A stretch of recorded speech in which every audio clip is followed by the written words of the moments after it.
Quand je vous parle de promulgation de loi ou séance plénière ou encore de motion de censure, vous comprendrez que je vous parle de l'Assemblée nationale. L'Assemblée nationale du Sénégal gère 14 milliards de notre budget national. On devrait applaudir et dire que c'est bien puisque les députés représentent le peuple. Mais au Sénégal, on a comme l'impression que les députés sont à l'hémicycle, non pas pour le peuple, mais pour des intérêts partisans. C'est vrai, ils doivent, les députés, se battre, mais pas entre eux.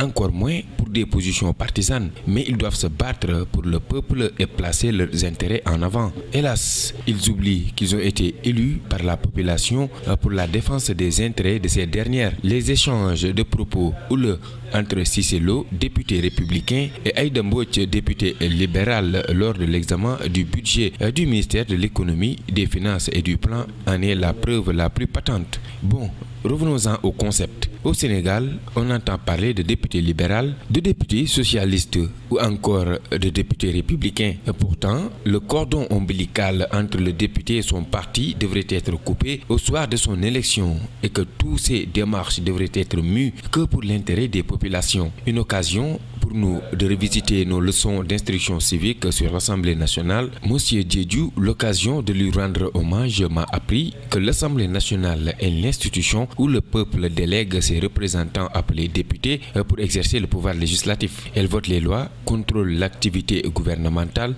peut provoquer la démission du gouvernement par le vote d'une motion de censure. Les députés sont élus par le peuple et pour le peuple. Mais à chaque séance plénière, ça frasque. Comme si nos chers députés se donnent rendez-vous avec le grand public pour se donner un spectacle à l'hémicycle. Rappelez-vous de la baffe de l'honorable député Doudou Wade à Maître El Hadji Diouf en pleine séance plénière. Des injures et autres comportements irrespectueux devant le président de l'Assemblée nationale qui n'a que son fameux « s'il vous plaît camarade, un peu de respect ». Pourtant, lui-même ne déroge pas à la règle. Il s'est offert un spectacle avec son éternel concurrent politique Djibo Leyti Ka. L'origine souvent des discordes, des problèmes de commission, de règlement intérieur ou encore des tiraillements pour la direction de groupes parlementaires. Des querelles, il y en a toujours eu à l'Assemblée nationale et ce ne sont pas les exemples qui manquent. Ce serait un pléonasme que d'en citer. Et le comble, ils te diront « je représente le peuple », mais la plupart d'entre eux profitent de ces séances plénières pour rattraper leur manque de sommeil,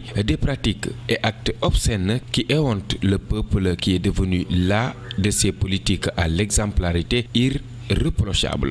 Toutefois, ces députés doivent se rappeler que l'hémicycle doit être la vitrine de l'éthique, de la déontologie et des valeurs des Sénégalais et non un marché où des élus du peuple se donnent rendez-vous pour régler des comptes crypto personnels. Bonne journée et à vendredi prochain.